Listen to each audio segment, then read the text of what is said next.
Hi, this is Candace with KNC Lodge. I wanted to show you the mail art envelope prototype that I'm making for the July. Anyways, here is my envelope, and I'm going to show you a little bit of the work that I'm doing on it. So here is the front, and here is the back. I think you can see these guys, and then there is my I Heart Mail Art. So there it is. Oops, I'm not very good at that. Okay, so I'm going to finish working on this one, and I'm going to need this light, so sorry for the glare, but basically what I'm starting out with is some white cardstock and some Mod Podge in the glossy, and I'm just taking all these postage stamps and collaging them on. So we'll just finish this up, if I can keep my cat off, and we'll just finish this up here.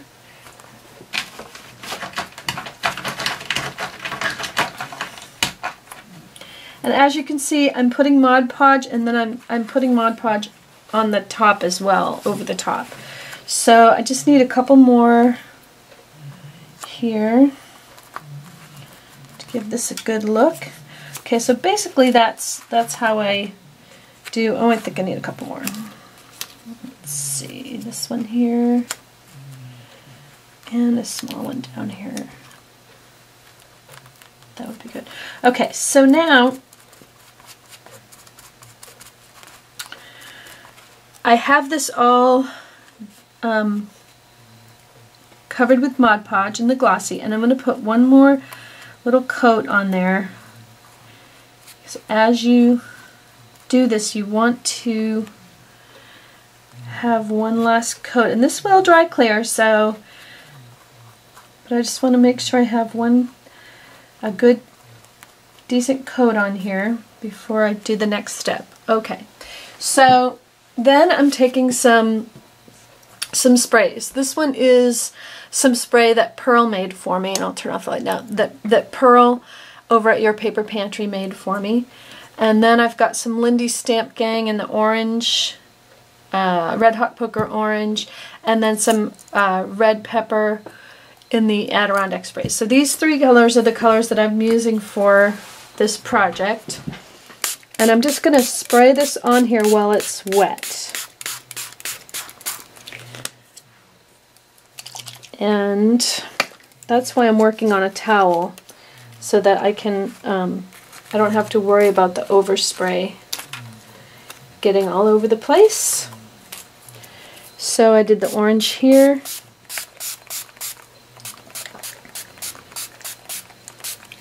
And then we did the red.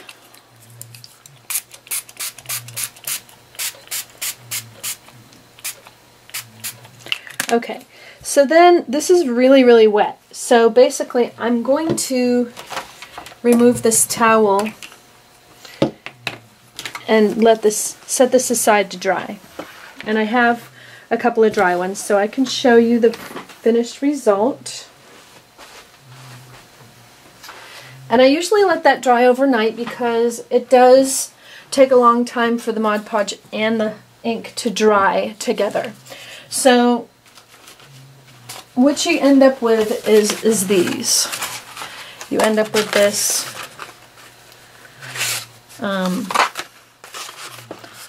all collaged, and it's nice and dry, and it's got a good glossy on it. Now, before I even started this, I took my paper and I ran it through my printer with what I wanted to,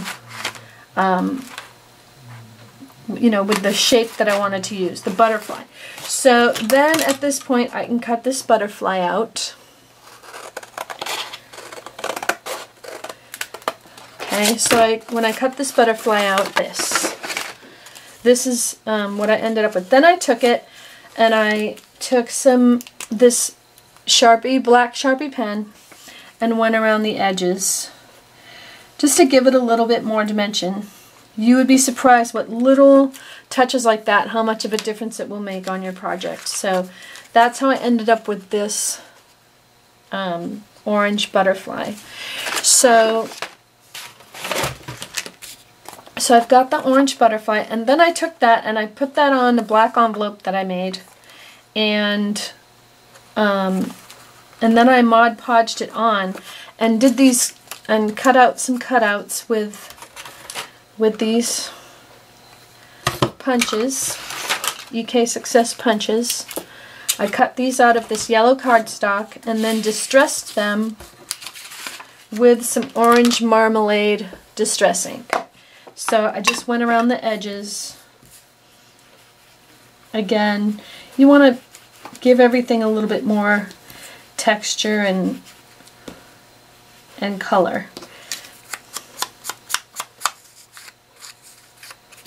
So, and you can go as orange as you want, really, on that. So, and then those were just stuck on with the Mod Podge.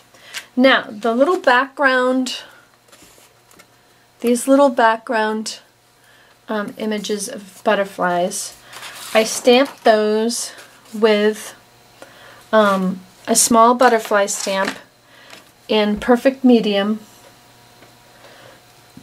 and then used Perfect Pearls on those. Perfect Pearls and Lindy Stamp Gang mica powders.